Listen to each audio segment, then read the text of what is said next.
What is code switching, and why do we do it? If you're curious to learn more, don't forget to like, subscribe, and share your thoughts in the comments. During a recent congressional hearing on child welfare, Paris Hilton took a moment to compliment New York Representative Claudia Tenney. She said, "I love your jacket, the sparkles are amazing," and mentioned she'd like to find out who made it later. The aside garnered some attention on social media not for what Hilton said but for how she said it.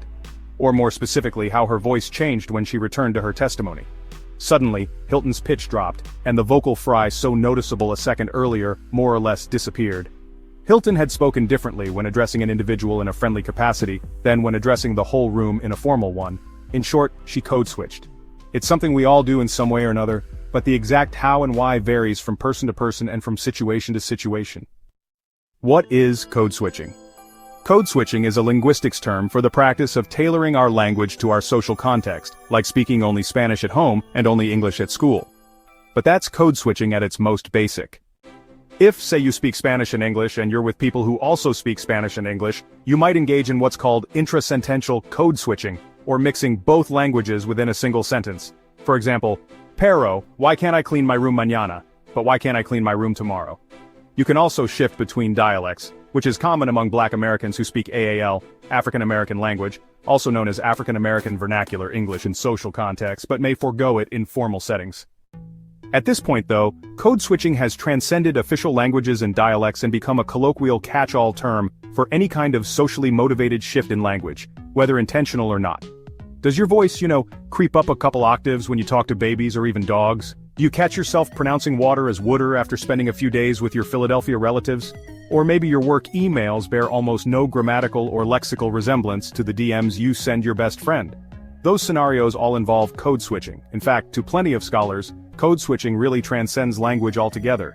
Psychologist Kiarai Prewitt defined it for the Cleveland Clinic as a way of changing your style, dress, or maybe even language or behavior, in order to match what you think would be appropriate, or would make someone else feel comfortable.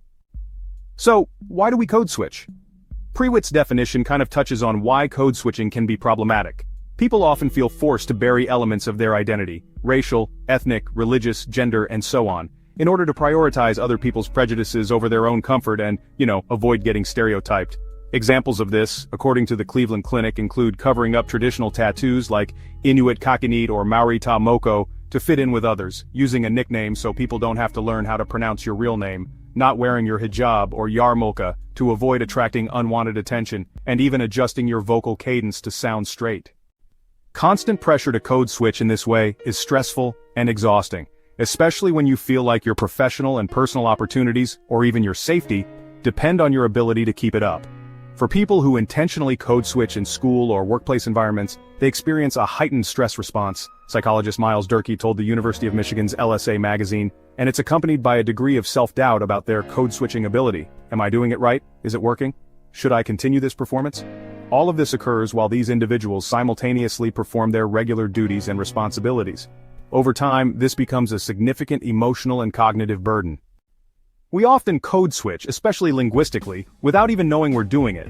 In 2013, NPR listener Lisa Okamoto, who was born and raised speaking English and Japanese in Los Angeles, recounted a story in which she got so terrified at a haunted house in Japan that she started screaming curse words. In English, she said, "I consider myself fully bilingual, but I realized at this moment that, when I'm in a fight or flight or survivor instinct situation, my mind switches to English." Your mind also might switch to a certain language or dialect because it's the best one for the job of expressing a certain idea or concept. AAL, for example, has a verb form called the habitual be. He be working doesn't mean that he's working right now. It means he's often working or he has a tendency to work. Standard English simply can't capture that sentiment as economically or as evocatively as AAL can. There are countless other reasons we code switch in language, behavior, and appearance. And while it can sometimes seem a little startling to watch someone adopt a different affect or accent mid-speech, like Paris Hilton did, what's important to remember is that it's not fake. It's just code switching, and everyone does it.